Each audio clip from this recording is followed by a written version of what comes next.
हरिओम. चिंतन प्रवचन क्रमांक 64.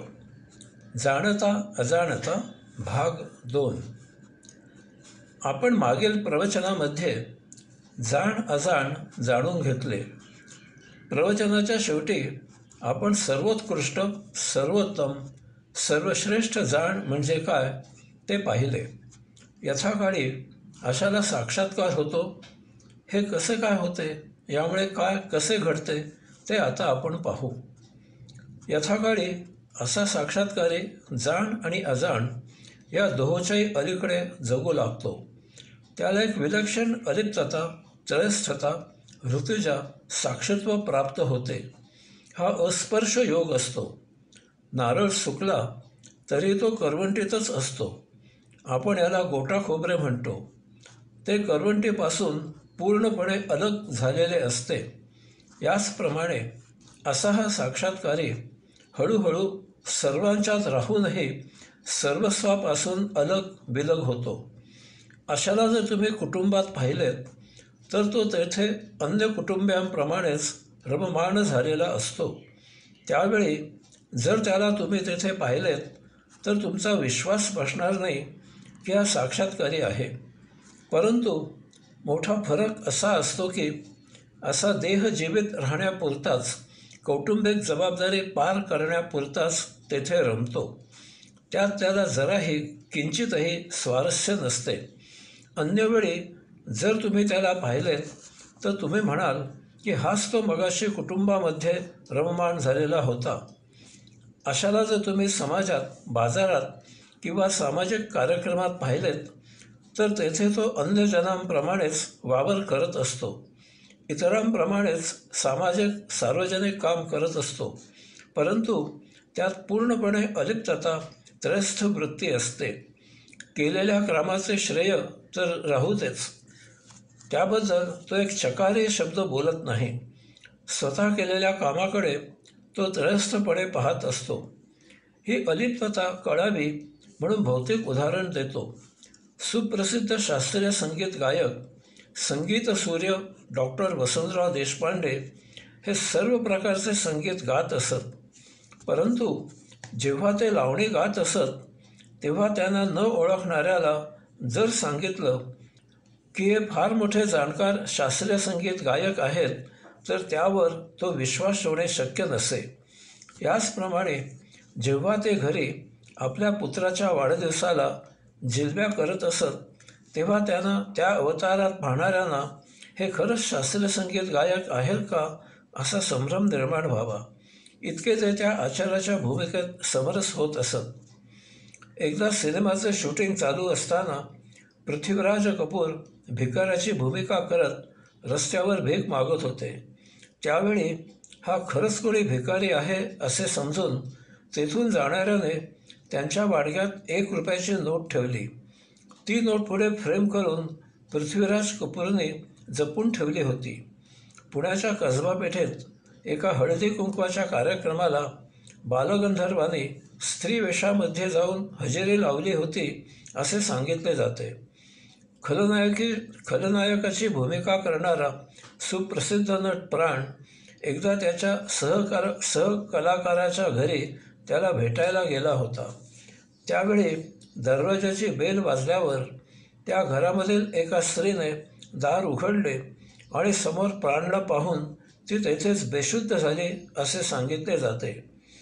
सुप्रसिद्ध गद्यपद्य साहित्य सम्राट राम गणेश गडकरी मयत झाली की एक सामाजिक जबाबदारी म्हणून ती पोचवायला जात असत. त्यावेळी ॲम्ब्युलन्स वगैरे काही नव्हते. तेथे ते मयताच्या उंचीचे माप घेऊन बांबू तोडून तासून तिरडी बांधायचे काम करत असत.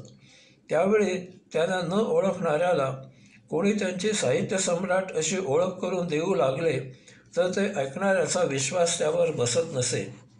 सांगायचा मुद्दा असा की जाण असणाऱ्याला स्वतःशी संपूर्ण एकरूपता साध्य झालेली असते. तो सदा आत्मस्वरूप झालेला असतो. परंतु तरीही जेव्हा तो कौटुंबिक, सामाजिक जबाबदारी पार करत असतो त्यावेळी त्या जबाबदारीमध्ये तो झोकून देऊन कार्य करतो आणि ते कार्य झाल्यावर तेथून पूर्ण दूर होतो. जणू काही त्याचा त्या कार्याशी काहीही संबंध नसतो. त्रयस्थ वृत्ती प्राप्त झालेला कधीही पांडित्याच्या विद्वत्तेच्या गप्पा मारत नाही. कधी आपले पांडित्य विद्वत्ता तो 4 जणात पाजळत नाही. ते त्याच्या कर्मयोगामधून इतरांनी निरीक्षणाने जाणून घ्यायचे असल्यास जाणून घ्यावे. त्याला त्याच्याशी काही कर्तव्य नसते. जाण अजाण, जाणता अजाणता, जाणीव नेणीव यांच्या अलीकडे अशी एक महाविलक्षण अलिप्तता साक्षात्कारीला साध्य झालेली असते. परंतु ज्यांना असे प्राप्त झालेले नसते, परंतु ज्यांनी तसा गैरसमज करून घेतलेला असतो, ते जाणीव नेणीव याच्या पलीकडे 4 चौघात कधी एकदा मिरवायची संधी मिळते याची वाट पाहत असतात. असे पैसा, प्रसिद्धी आणि प्रतिष्ठा याच्या मागे लागलेले असतात. जाणीव नेणीव याच्या अलीकडे याचा अर्थ अशी जाण अशांच्या रंध्रामध्ये रोमरोमामध्ये इतकी भिनते की त्यांना जाणीव नेणीव आहे की नाही असा पाहणाऱ्याला संभ्रम निर्माण व्हावा. मला सांगायचा मुद्दा असा की साक्षात्कारीला चांगले आणि वाईट याची उत्तम माहिती असते आणि तरीही तो यापासून इतका दूर असतो की एखाद्याला संशय यावा की हा बुद्धिमंत आहे की काय.